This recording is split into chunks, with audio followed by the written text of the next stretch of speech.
On land, all of the Earth's monsters have been collected and are living together in a place called Monsterland. Look! You fools! You're in danger! They're here already! You're next! The views and opinions expressed do not necessarily reflect those of Access Fort Wayne, the Allen County Public Library, or any other supporting groups. Take your stinking paws off me, you damn dirty ape!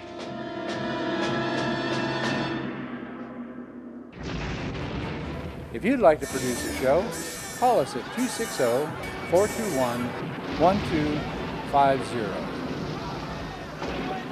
You're next! You're next! You're next!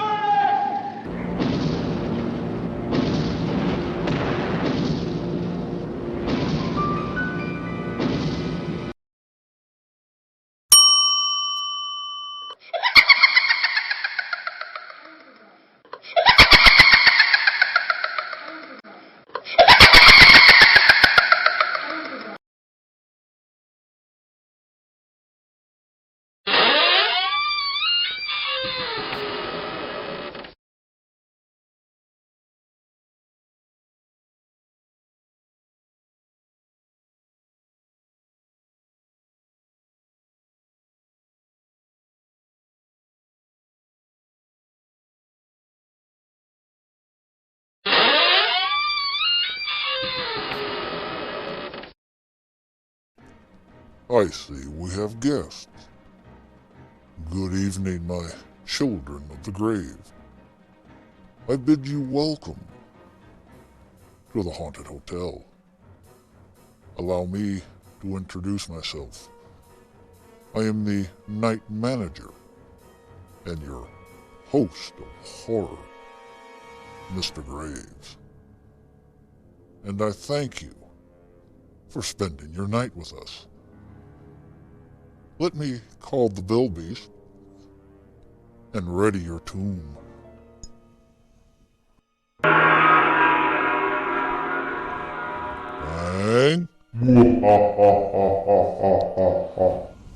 Number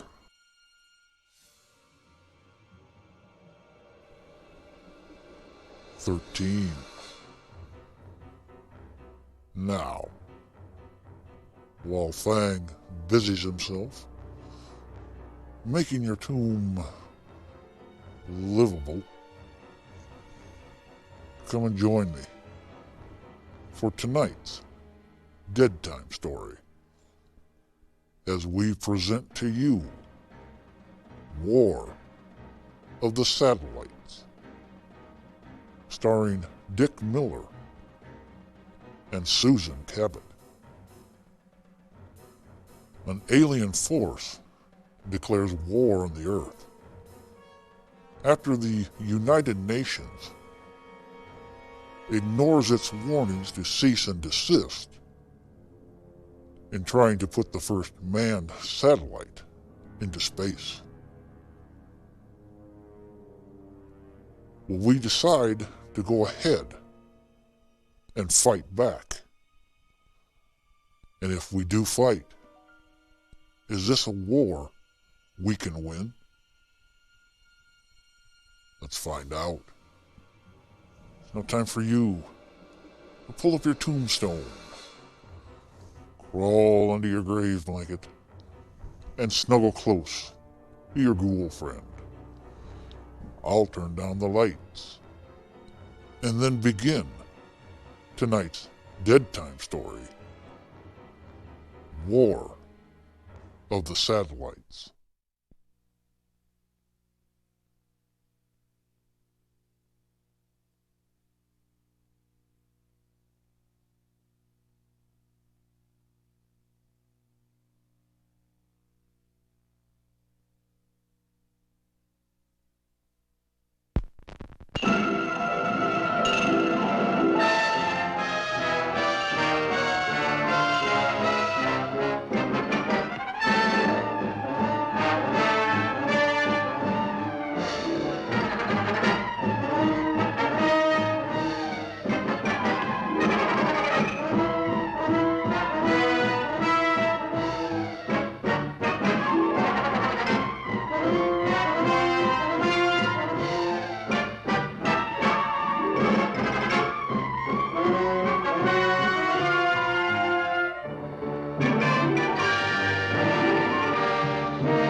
How much longer?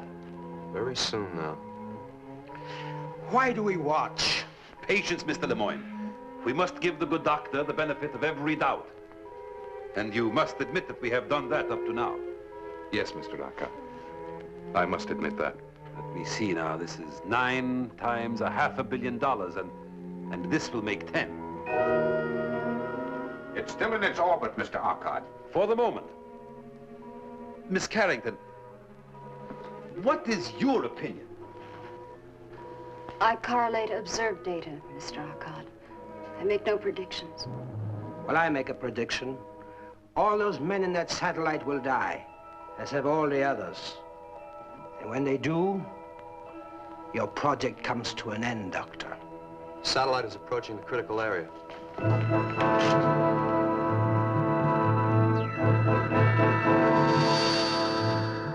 There it is, the barrier. It's forming again. Get through it. Get through it.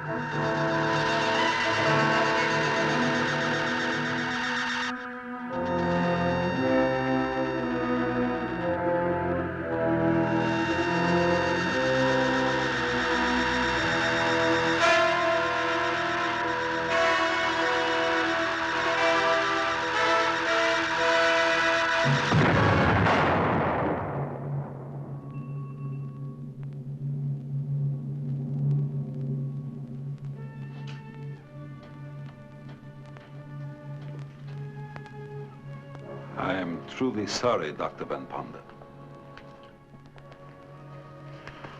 What is it that destroys every manned satellite we launch? I don't know. I just don't know. And yet you propose to follow this 10th failure with another attempt, using more of your volunteers? No matter how many times we fail, Mr. Arcot, we'll continue until we succeed. Human beings are not guinea pigs. I warn you, Doctor. I shall fight you on the floor of the council all the way. We've seen enough.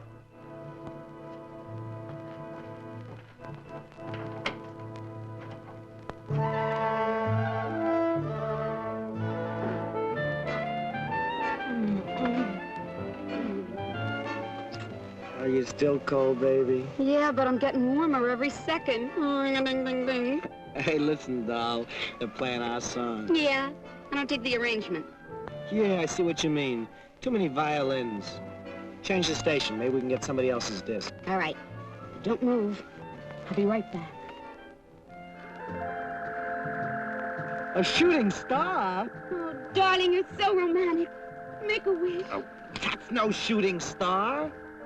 Can't be Sputnik. It's not listed in the TV guide.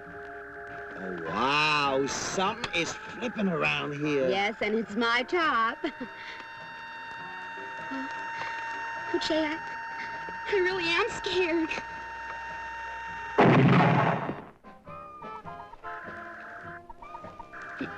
Did you hear something? Yeah, my elastic just snapped. No, besides that idiot. Go see what it is. Well, go ahead. Well, you're not scared, are you?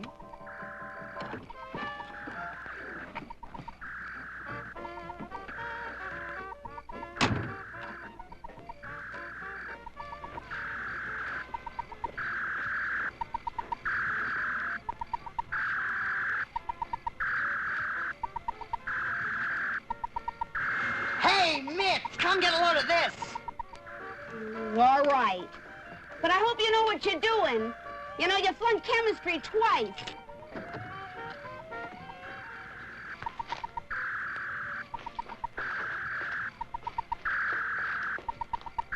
What do I do now? I don't know, but make it snappy. We're double parked.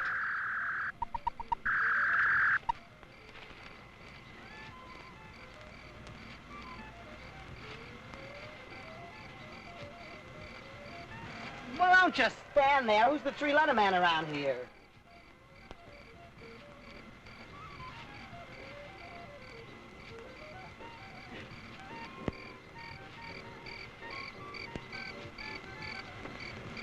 as nationem unitem planetae.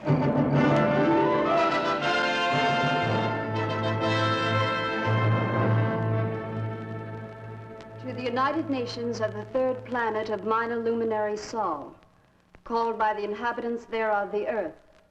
Attention! We, the masters of the spiral nebula Ghana, have been observing your actions.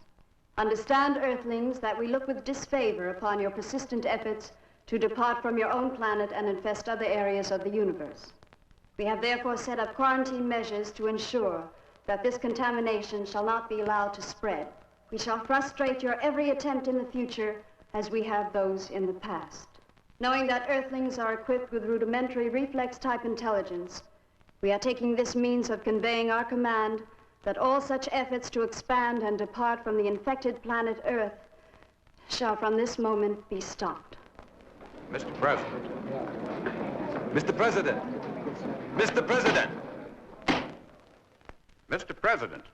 The chair recognizes the honorable member from the United States. Mr. President, honorable delegates to the General Assembly, I speak for all men everywhere when I say that this alien intelligence is wrong. That man cannot be dismissed as a disease or as a growth that infects our planet. Our hopes, our aspirations lead us to the stars. And no other race has the right to judge us or to deny us that journey. What do you make of the space message, Dr. Von Ponder? You think it's a hoax? Gentlemen, ladies, please. Now, I'd be a little less than frank with you if I didn't admit that whatever I might say is only an opinion. Well, Doctor, why was this message in Latin? Does it mean an end to Project Sigma? The fact that the message was in Latin causes me to believe it's a hoax. There are those who would like to see our rocket program abandoned. However, as for Project Sigma, it most assuredly will proceed. Then you'll ask for new volunteers. You think you'll get a crew? Well, there's an old saying. If you just want something, send someone for it. But if you really want it, go yourself. Then you go up yourself? Lockhart calls it a suicide mission. I won't ask anyone to take a risk I wouldn't take myself. I mean to captain my own ship. Captain your own ship? Isn't this very dangerous, sir? And now, gentlemen and ladies, if you'll excuse me, I have an appointment with some components.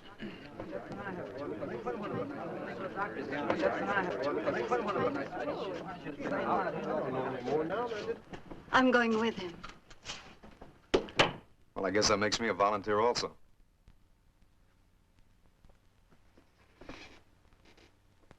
You really started something this time, Doctor. I think you're right. Well, thank you. But I'm not at all certain I am right.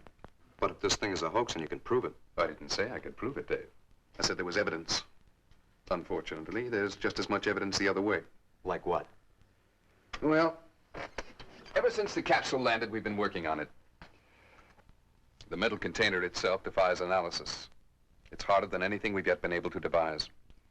And it has a fantastic thermal resistance. Well, I didn't know that. I haven't seen all the reports yet. Oh, yes. And consider their method of communication. Now, this is something. Telepathically geared to the human mind. One merely thinks the word message, and it appears. Stop thinking, and it goes blank again. Curious about the Latin. Well, why not Latin? Once it was understood throughout the civilized world. Perhaps they think it still is. Well, the whole thing is still a little hard to swallow. Well, Dave, not so many years back, space travel itself was a little hard to swallow.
I've calculated the figures for the Doppler effect at the speeds we'll be traveling.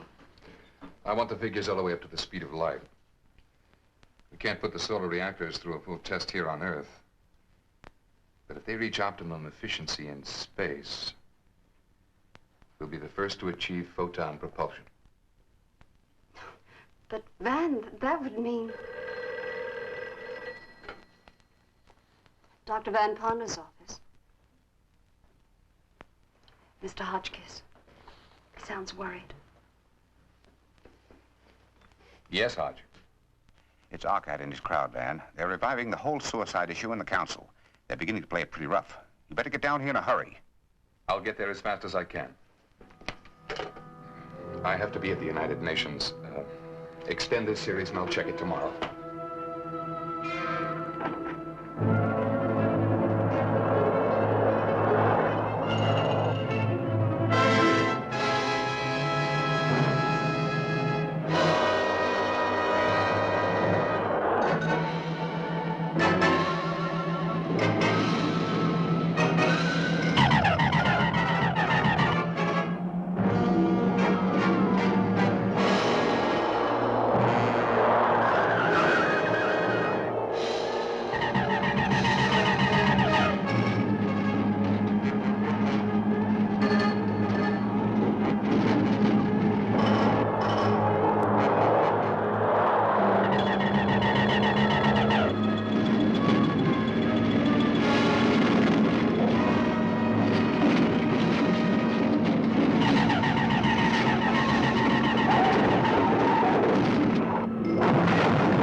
And so, Mr. President, even at this late hour, and after millions have been poured down the drain in this insane project, it is not too late to reconsider. Something greater than money is at stake. The lives of the fine young people who have been deceived into believing they would travel into outer space. Mr. President, I apologize to the honorable delegate for interrupting, but his speech is no longer necessary. Dr. Van Ponder, without whom Project Sigma cannot proceed, Dr. Van Ponder was killed in an automobile accident while on his way to this forum.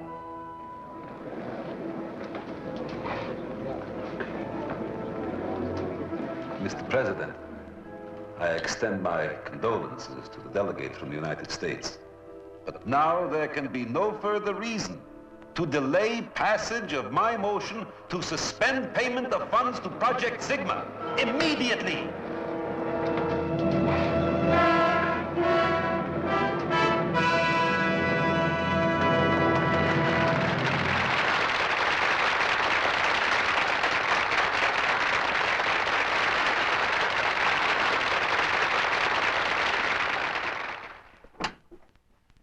I hope I never live through another moment like that again, Van. Getting that message, the shock of seeing you in the doorway. Risen from the dead like that, it's almost a miracle. As I explained, the officer was mistaken. Well, miracle or no miracle, it certainly worked like a charm. It pulled the slats right out from under old Ockett. If I didn't know you better, I'd say you planned it yourself. But if you'll excuse me, Hotch, I have some charts to prepare. I do hope you don't mind my using your office. Not at all, not at all. Make yourself comfortable.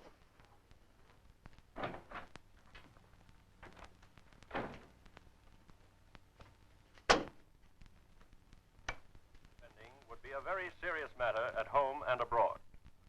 There was consternation in the United Nations Assembly when Dr. Van Ponder appeared dramatically after his death had been announced to the Assembly.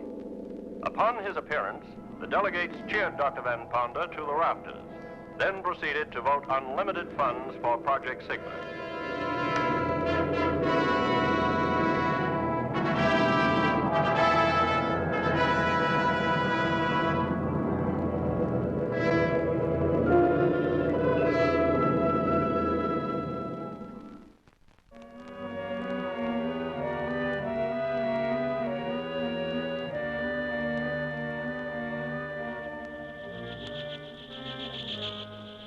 They proceed with their plans.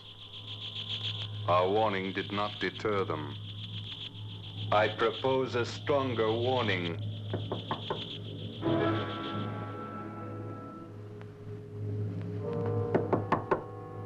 Come in. Excuse me, Van. I thought I heard you talking to somebody. No, Dave. Quite alone. I was wondering if I could ask you a question. Personal. Certainly. Sit down. Thank you. What's on your mind? It's about Sybil. Miss Carrington? She volunteered for this job, Van, because she has great admiration for you. And the faith that you'll probably succeed where the others have failed.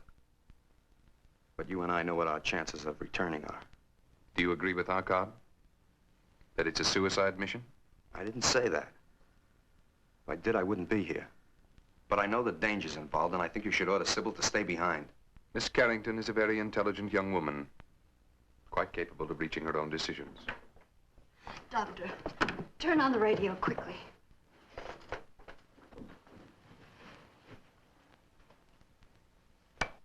Fires, floods, earthquakes, and volcanic eruptions in unheard of numbers bursting out all over the world. Foreign Minister Slurdoff first accused the United States of triggering the fires that broke out in his country by nuclear means, until convinced that similar holocausts were occurring without visible cause through this and other nations as well. There have been suggestions that these disasters are a follow-up of the warning purporting to come from outer space, from hostile beings on a distant nebula who demanded that humans desist from attempts at space travel. The strange message was dismissed as a hoax by the United Nations Security Council at the time, but many responsible persons believe that it should have been taken seriously. But just a moment, ladies and gentlemen. A bulletin has been handed me. And reports are coming in thick and fast of wheat and cornfields destroyed, ships sunk, all occurring at the same instant. This is a bulletin. There can be no question of coincidence here. These terrible events are purposeful and directed. Yellow? Yes, Hodge. Yes, we've been listening. Well, what can we do? We've got to quit. I know it's disappointing. How do you think I feel? Yes, I know.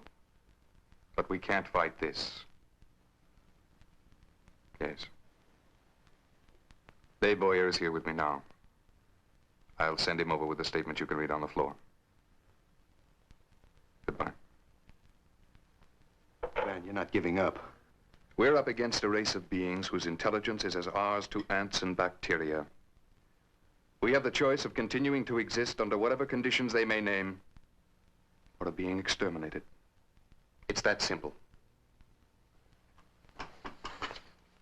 Sybil, I want you to type this up immediately. Intolerable. Well, I guess that puts the wraps on Sigma. And to think that Van should have to plunge the knife. Now, let Stevens give the report. I haven't got the heart for it. I'm sick.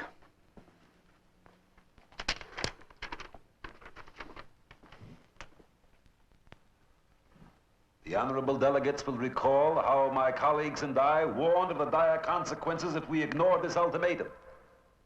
We are obviously in the grip of a force stronger than we can oppose. I notice that the delegate from the United States has chosen not to be present. Well, Mr. United States delegate, don't you agree that we must immediately give up this insane project as a matter of pure, naked survival?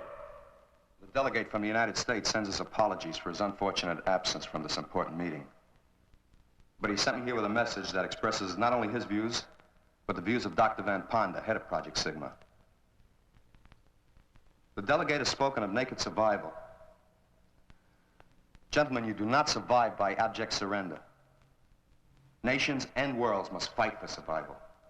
If we give in now, let down our defenses, give this alien planet full control over our actions and our lives for mere survival, won't they decide to take even that away from us?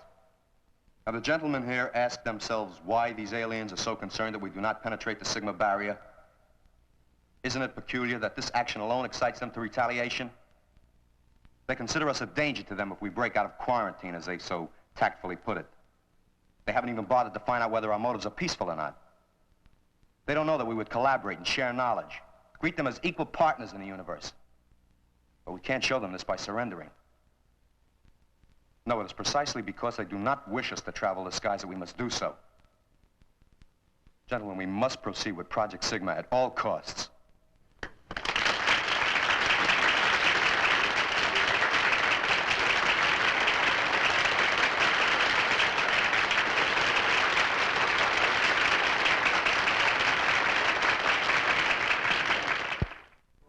And what looked like certain defeat for Project Sigma was turned into a brilliant vindication by the impassioned address of an emissary representing both Delegate Hotchkiss and Dr. Van Ponder.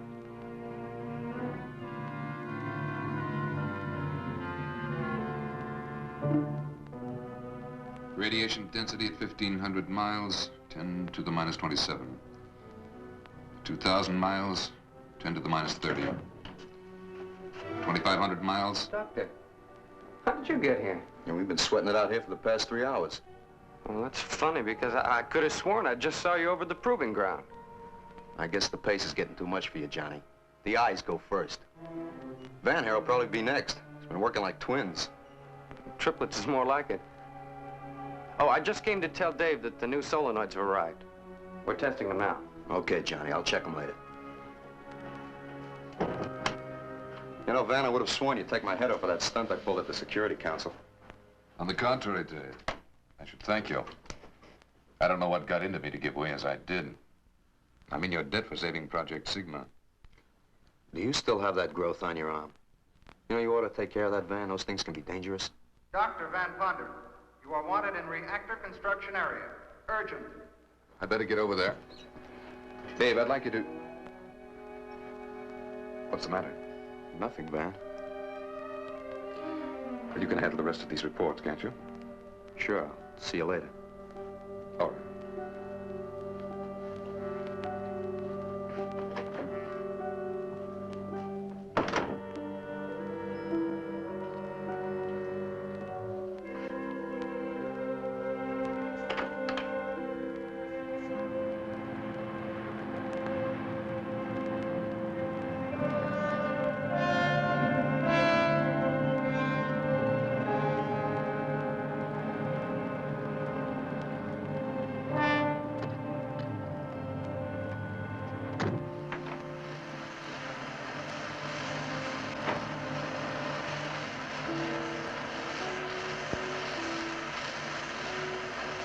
You wanted to see me, John? Yes, Doctor. It's these new solenoids. They're not testing up to capacity resistance. Oh? How do they test? Well, 68 ohms maximum. Should be at least 75. See, I thought if I added this extra I coil... don't think it matters very much. Every element of the reactor is geared to a 6-to-1 safety factor. Look out. Good Lord, I'll get a doctor. No! John!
Dr. Lazar, emergency in reactor area. Come at once.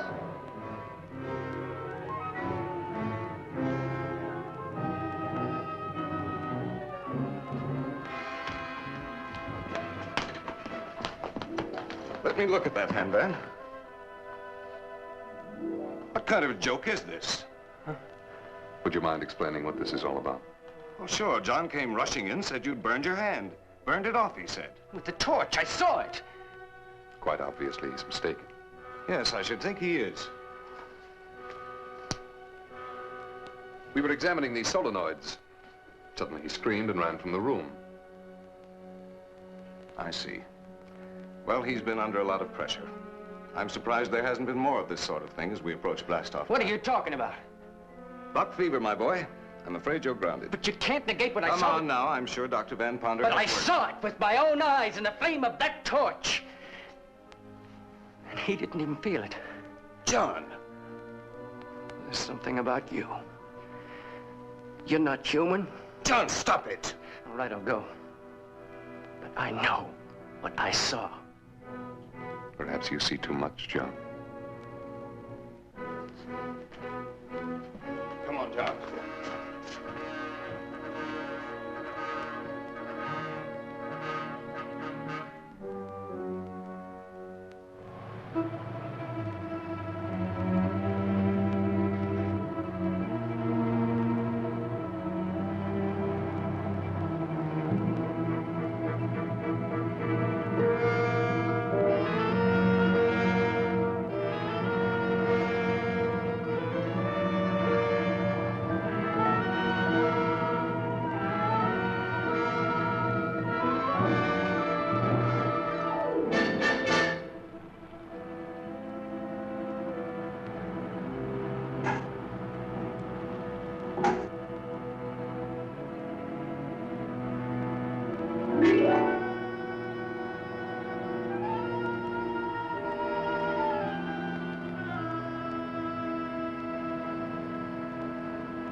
Hello? Hello, Sybil. This is Dave. Look, I know it's a little late, but this is kind of important. Dave, where have you been? They've been trying to locate you everywhere. We blast off at 23:30. 23:30? Van, advance the time. You've just got 45 minutes. You better step on it. Look, Sybil, meet me at the launching site. I've got to speak to you. Dave, stop wasting time. Hurry.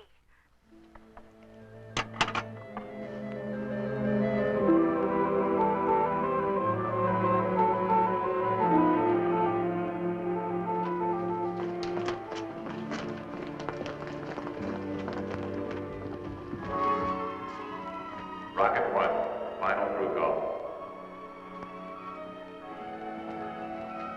Sybil! Sybil, I've got to talk to you. It's important. Rocket 1, minus 6 We don't have much time, Dave. I've got plenty of time. They're just calling for Rocket 1. I'm going on Rocket 1.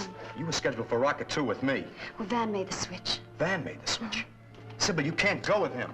He must have had a reason. Rocket 1, minus 5 minutes.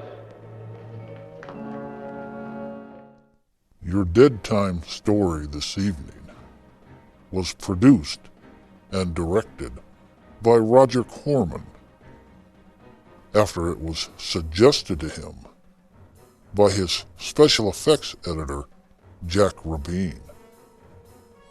He said he should make this film to take advantage of the international media frenzy surrounding the recent launch of the Soviet satellite Sputnik in 1957. The film, with a screenplay by Rabin, was rapidly conceived, filmed, and then released by Allied Artists Pictures. They take advantage of the hot newspaper headlines.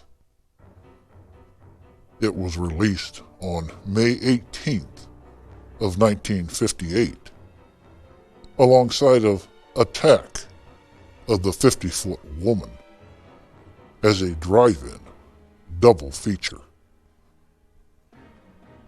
Dick Miller, who plays Dave Boyer, is frequently seen in many of Roger Corman's films, whether the main star or just a quick cameo appearance. He can also be seen in the 1984 films The Terminator and Gremlins, as well as 1995's Tales from the Crypt, Demon Knight. Some of you sharp-eyed ghouls out there may notice Roger Corman making a Hitchcock-like cameo appearance as one of the ground controllers.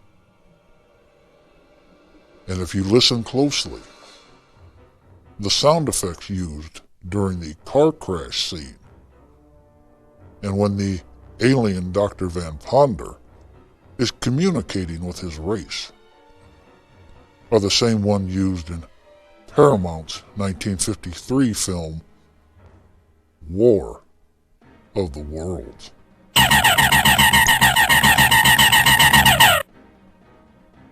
It's time for tonight's monster question. Susan Cabot, who plays Cynthia Carrington, and Robert Shane, who plays Cold Hotchkiss, both have a bit of a horror resume of their own. Can you name the film that Cabot stars in playing the title creature, and the one Shane stars in alongside of a horror icon? Your answer is waiting for you at the end of tonight's Fear Fable.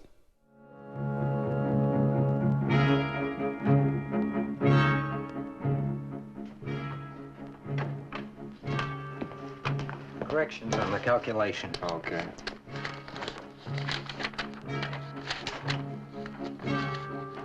Checking in, sir. All right, Bennett.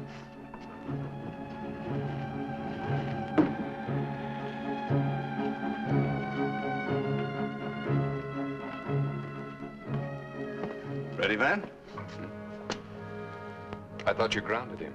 Oh, no, he's perfectly okay. I checked him out thoroughly. Even gave up your hallucination, didn't you, John? Yes, sir. I'm sorry I caused trouble, sir. You see, just as good as new. And astronautical engineers don't grow on trees, do they? No.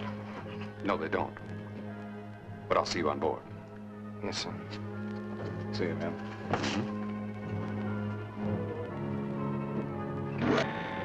Rocket 1, minus 4 minutes. Dr. Van Ponder wanted in general control.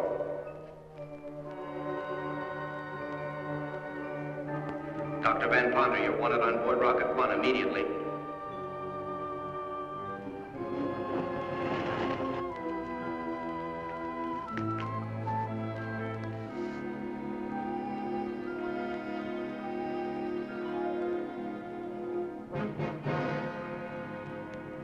Minus 3 minutes.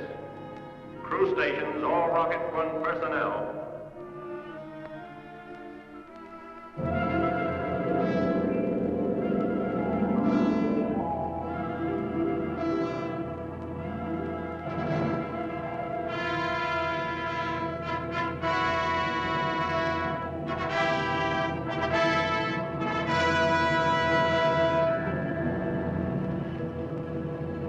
Minus 2 minutes. All unauthorized personnel, clear launching area.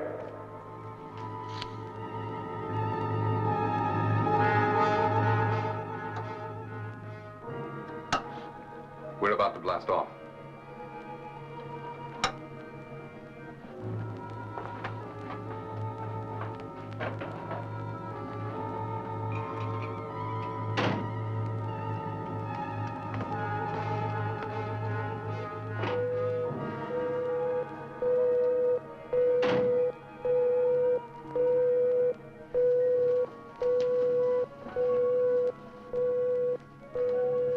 All instruments checked out? Everything all right? Good. I'm depending on you. Yes, sir.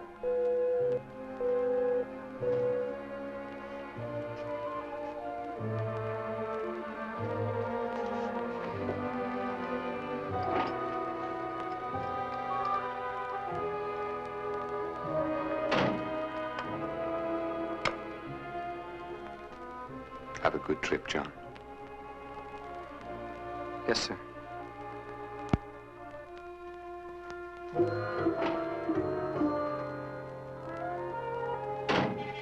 Nine,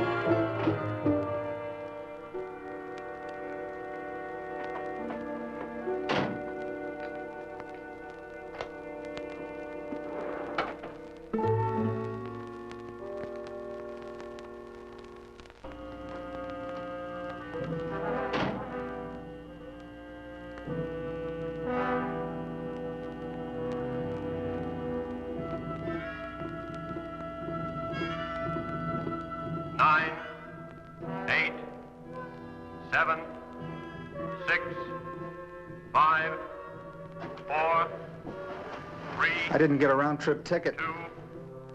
1, fire.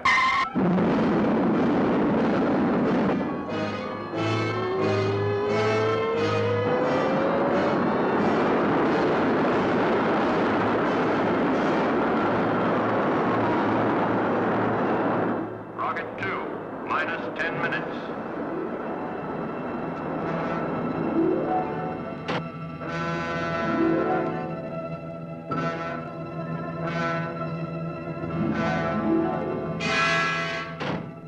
Minus 10, 9, 8, 7, 6, 5, 4, 3, 2, 1.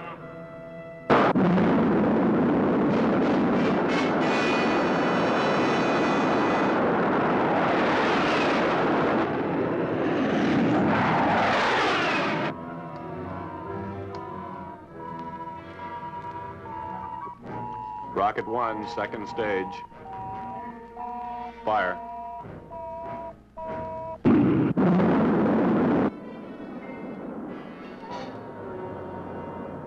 Rocket 2, second stage.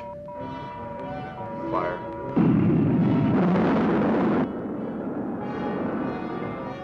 Rocket 3, second stage. Fire. Rocket 1, third stage. Fire.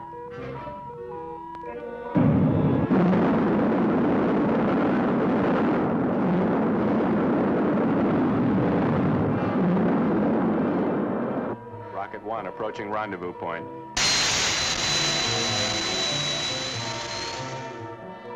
Rocket 2 converging. Rocket 3 converging. Fire.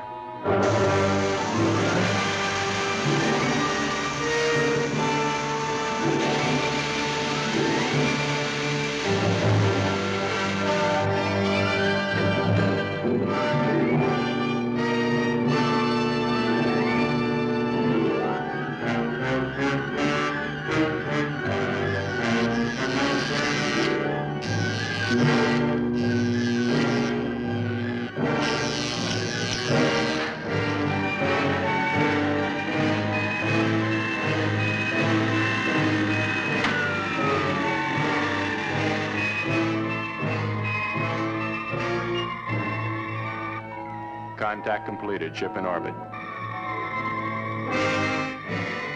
Ground control handing over. Good luck. Thank you. Satellite control taking over. Up antenna.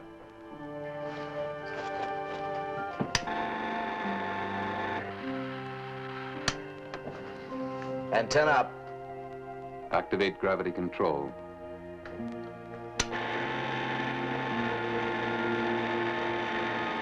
Gravity control on. Feedback interlock on automatic. Feedback interlock on automatic.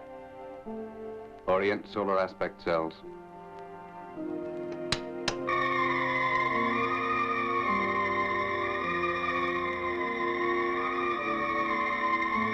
Solar aspect cells on. Automate robot control. Robot control on. Sybil, check the computer panel.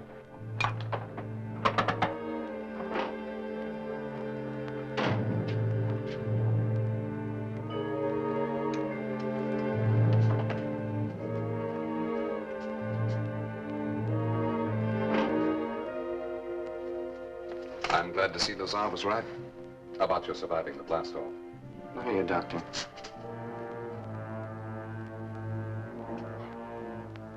I can't move. I've partially inactivated your muscular system. What? There's no time to be more explicit. I have no desire to harm you. However, necessity governs action. The warning from outer space was valid. It came from a superior intelligence. An intelligence able to transform energy into matter and back again. You once told me I was not human. You were correct. I am above the human. A transformation which can be yours. This satellite will never return to Earth. Its disintegration upon contact with the energy barrier will end Project Sigma and all similar projects to come. The creatures of your planet are not yet ready for space. Who are you to decide? We have only your best interests at heart. In this realm of outer space, you are mere children. And it is disastrous for children to enter areas where they have so little understanding. John, I can offer you the opportunity of joining us. You can go to hell. I was born a human and I'll die one before I'll join a race that kills innocent people for abstract ideas. Abstract idea. Very well. You've made your decision. One I'm certain you'll deeply regret. For only death remains.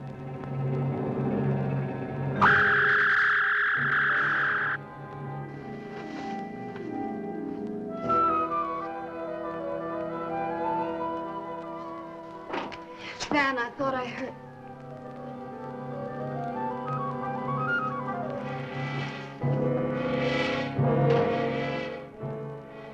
He couldn't stand the acceleration. I knew he should have stayed behind.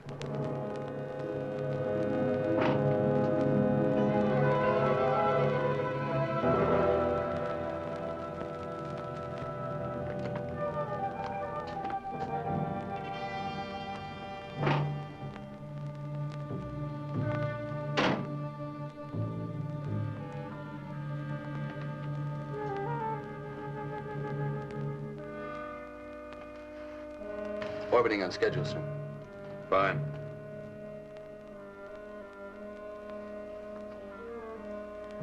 This is the captain speaking.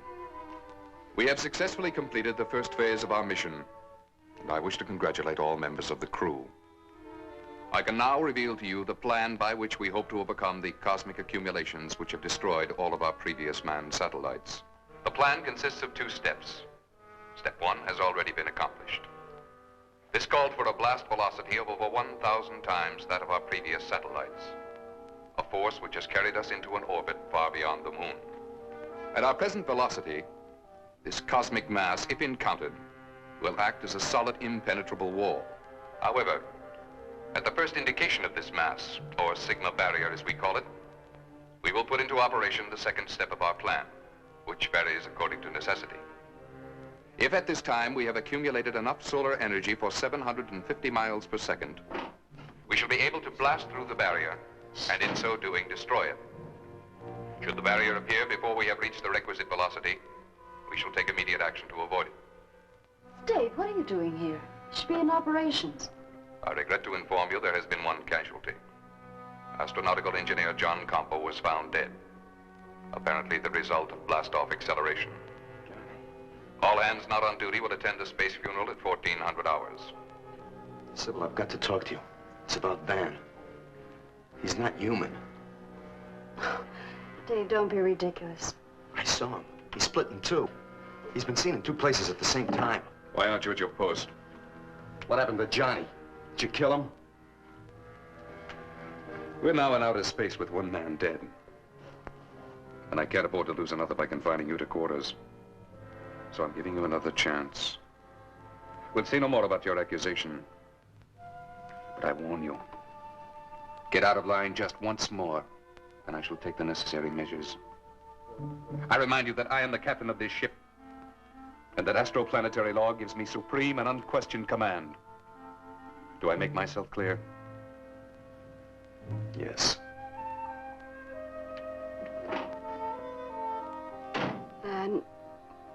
Please forgive him. We've all been under a great strain. There is no room for personal feelings on this mission. For his sake, he better straighten himself out.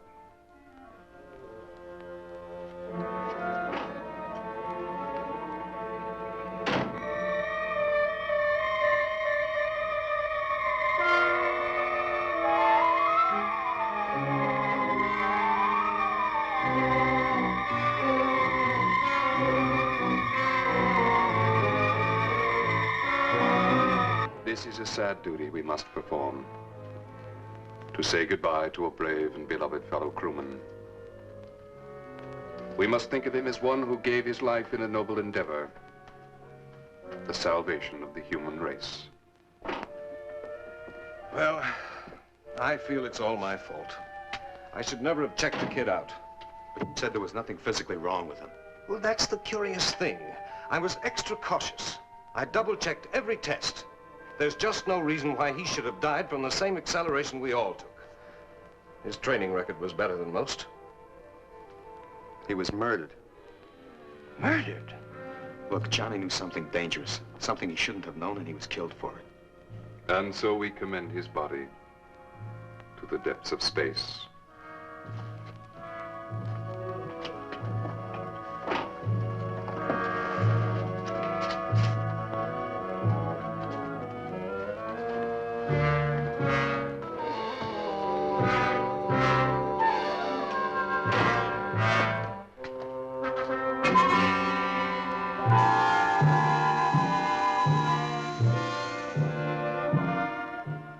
Haven't you noticed Van's face?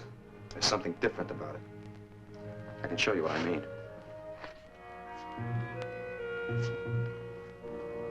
Well, that means nothing, Dave. Everybody's face is slightly asymmetrical. Yes, but not Van's. I've been watching it. Here's something else. You got a magnifying glass? Yes. Sybil, I'm glad you're here. I'd like you to see this, too. Dave, you're disobeying orders. Orders? From Van? Don't you realize he's trying to destroy us all? These are Van's prints. They're identical. Mirror images. What does that mean? What I've been trying to tell you. This is not Van. Dave! It's true. I saw Van's car. It was burnt to a crisp. All but the license plates. I checked those out. Van died in that car. This man's a substitute, a copy of the real Van. You don't expect me to believe that fantastic nonsense. Is it fantastic that there's an intelligent race out there that stops at nothing to keep us quarantined on our own planet? Is the Sigma barrier fantastic? They've destroyed every ship we sent up, and now through him they mean to destroy this one. Could those prints lie? You know, ever since his accident, Van has always found some excuse to keep me from giving him a routine checkup. I haven't even checked his heart. It's quite possible he doesn't have one. Well, I'll find out, and we'll know for sure.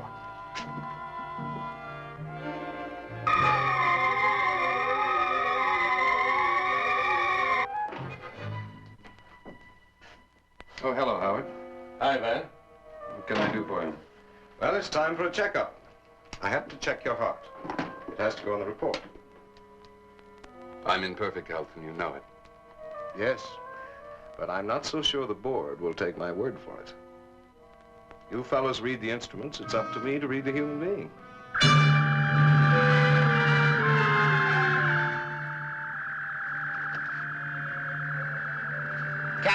Captain, wanted in control room. Urgent. I guess we'll have to put it off, hmm? No. I'll wait. All right, Howard. I'll be back as soon as I can.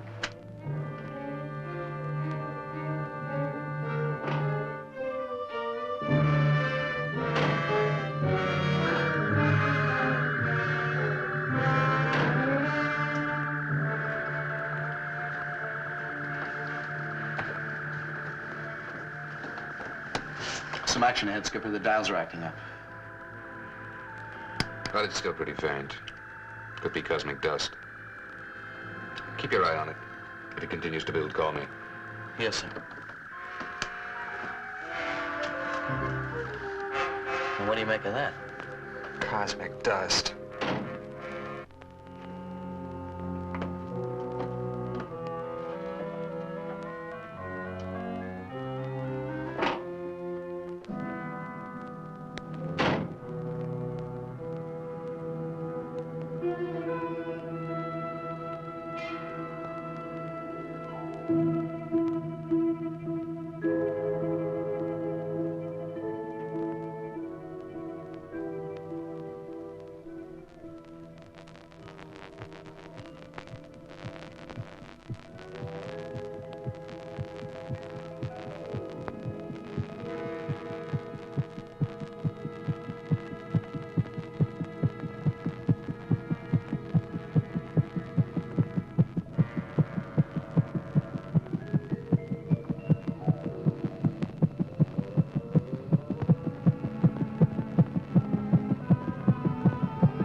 Captain.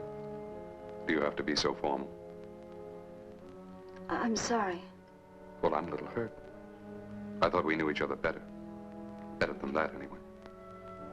I've been wanting to talk to you about us. Of course, Captain. Van.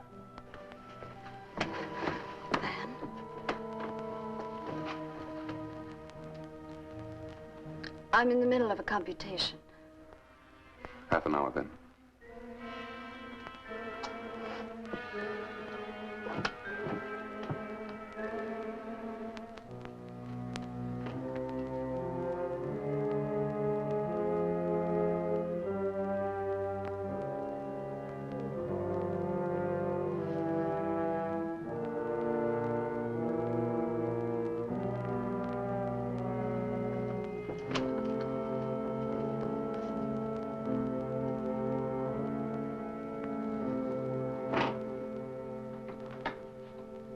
All right, Doctor.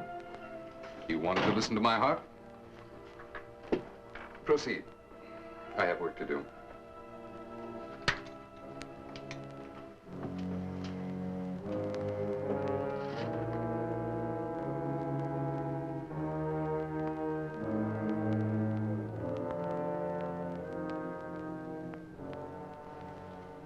You know, I might almost believe you thought I didn't have a heart.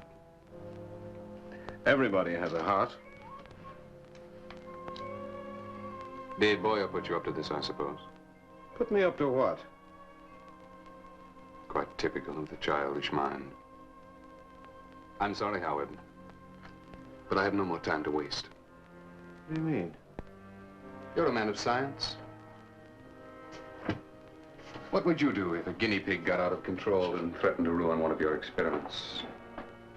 I don't understand. John didn't understand either. What is this?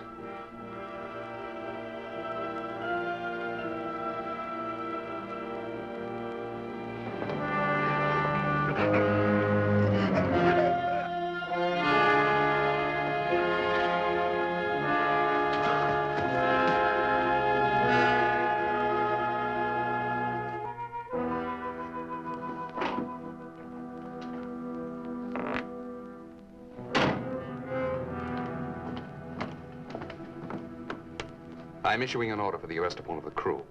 Sir? I've discovered that John Campo did not die of natural causes. He was murdered. I want Staff Engineer Dave Boyer brought to my quarters immediately. You may use force if necessary. Yes, sir.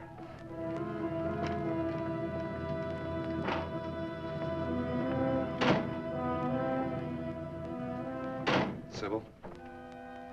Dave, I just saw Van. He seems so strange. I don't know what to think anymore. Maybe you're right. I know I'm right. I've got to stop him somehow. Dave, please. Look, I'm going after Van. You go to Dr. Lazar and stay with him. I don't want you here alone. You're under arrest by order of the captain. What for? No questions. Let's go. Get to Dr. Lazar. Tell him what happened.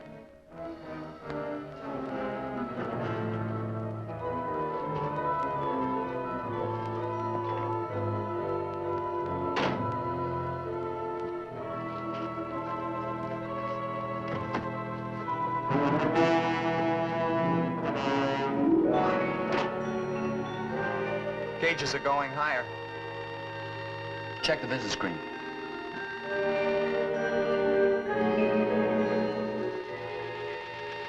You better call Van Ponder. What for? He already told you it was cosmic dust. Sure, cosmic dust.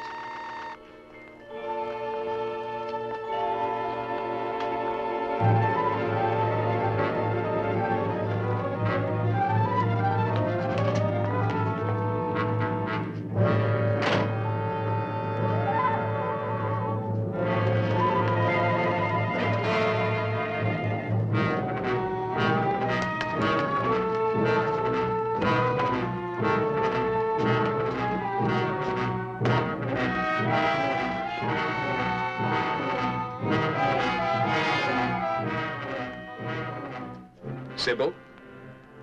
I just want to talk to you.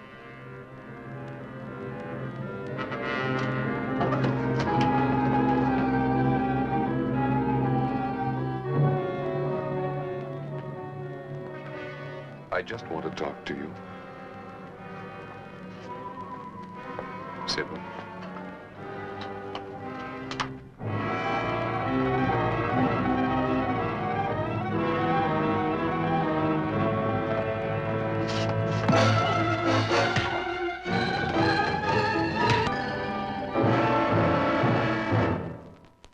I had no choice. I couldn't permit him to endanger the ship. Please listen to me. Yes? I'm human now, Sybil. I need you. Captain, the prisoner has escaped. Don't you see, Alert all hands. The satellite is in sector H9, and in sector H12 is the barrier. They're heading for it. And let us say, rather, the barrier is forming where the satellite is bound for travel. Well, Van knows what he's doing. He'll avoid it. Well, let us hope so. At least this time, let's hope so. Seize the prisoner at all costs.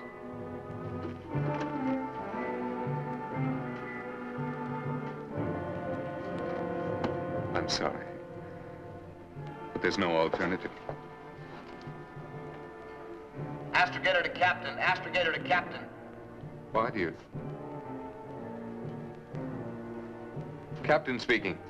Magneto nebulous cloud mass forming dead ahead. Alpha concentration is building to critical point. Suspect Sigma barrier. Yes. Sybil, Captain, Sigma barrier dead ahead. We're bearing down rapidly. Awaiting orders. Repeat, awaiting orders.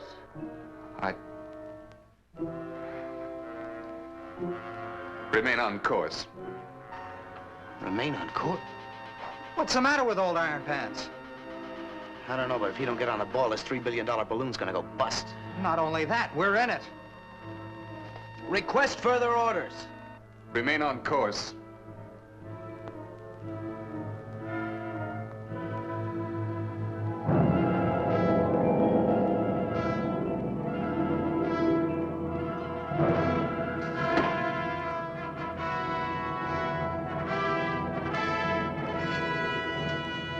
Sybil, I want you to understand. You're not human. Who are you? What are you? What am I? Why, I'm human. Because of you, I'm human.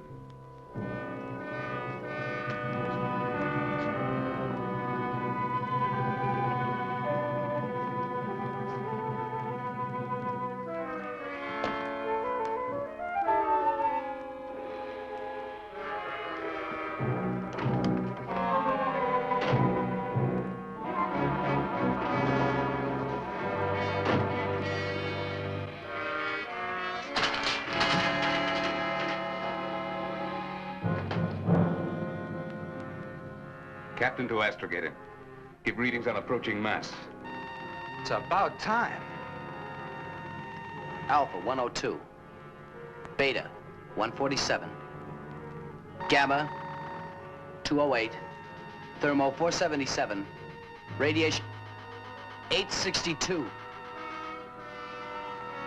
Mass in quadrant 3, sector 9. Estimate collision course. Collision time estimate 5 minutes. Activate Plan B. Plan B? Reverse that order. You'll destroy the ship. Don't be a fool. You can't hurt me with that.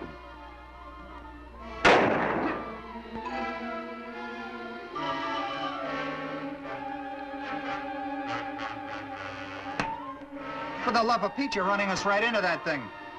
You got a better idea?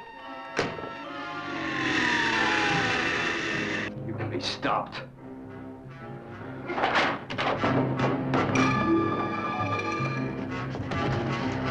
Thermo up, radiation up. Alpha, beta, and gamma going up.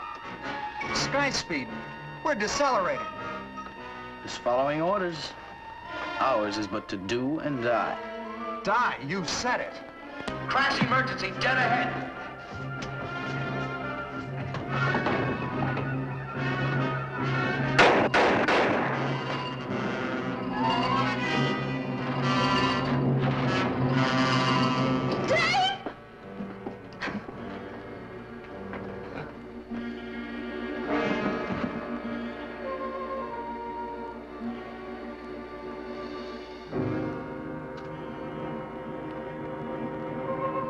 Sigma barrier dead ahead.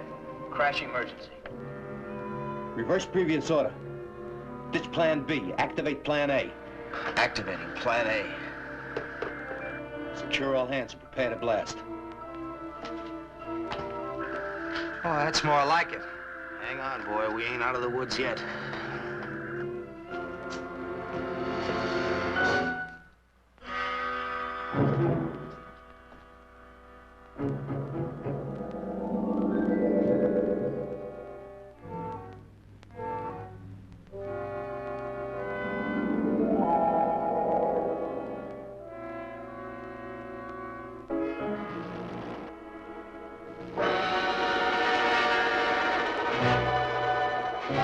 Start burning that sunlight.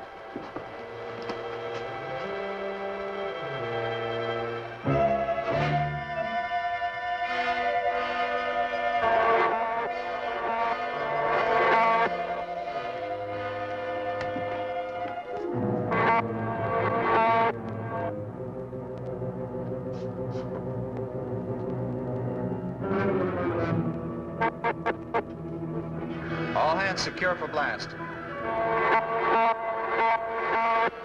All hands secure. Blast in 120 seconds.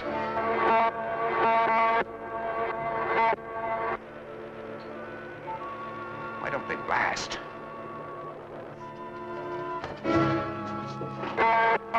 Smoke. 90 seconds.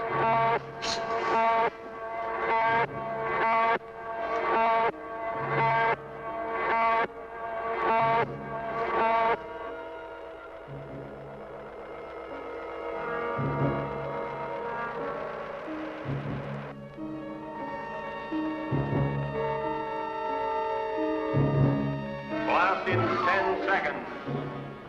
9, 8, 7, 6, 5, 4, 3, 2, 1, blast!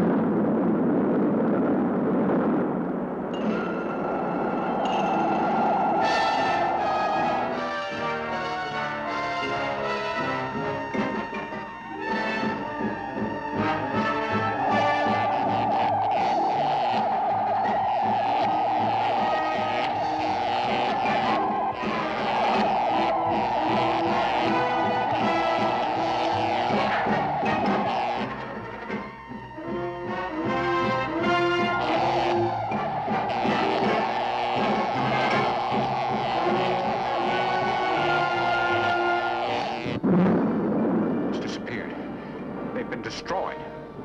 I'm not so sure, Hotchkiss. We can still hear the solar blast. Look!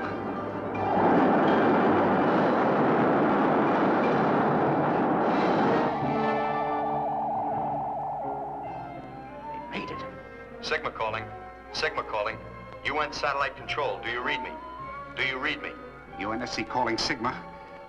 We read you, Sigma. We read you. We are passing through Andromeda at the speed of light. We've made it. The whole universe is our new frontier.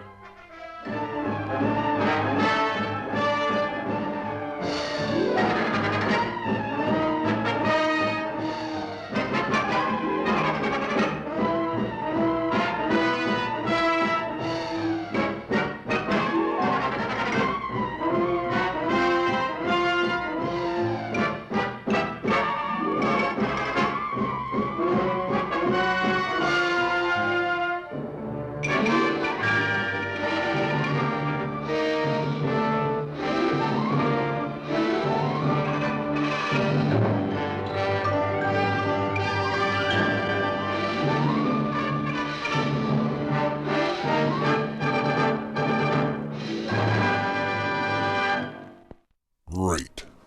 Just great. I'll bet this will cause my satellite TV subscription to go up again. I'm switching to cable. Now, let's reveal your answer to tonight's monster question. In what film does Susan Cabot star in, playing the title creature?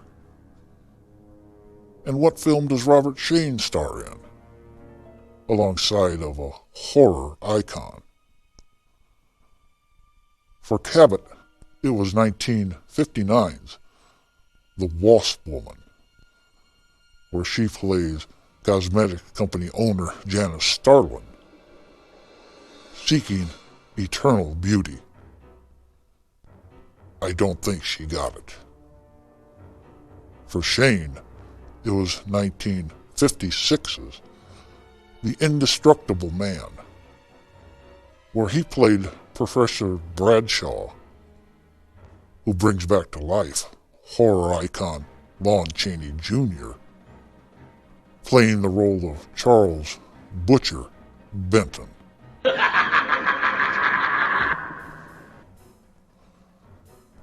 Fang tells me your tomb's prepared. But before you go slinking off to your own frightmares, let's see what terrors are lurking for you here on your next stay at the Haunted Hotel.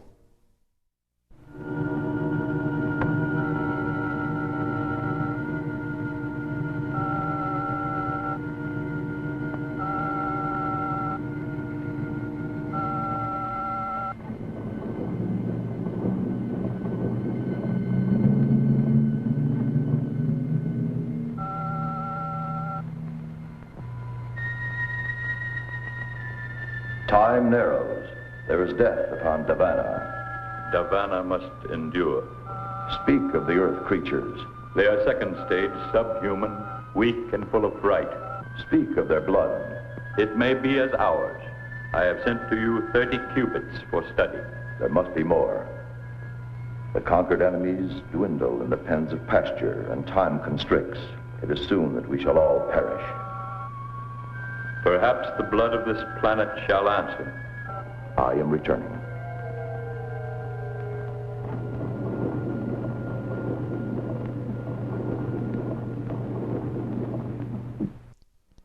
Not of this earth. Your next Dead Time story. Be sure to make your reservation. And please like the Haunted Hotel on Facebook. Until then, I bid you good night and rest in peace.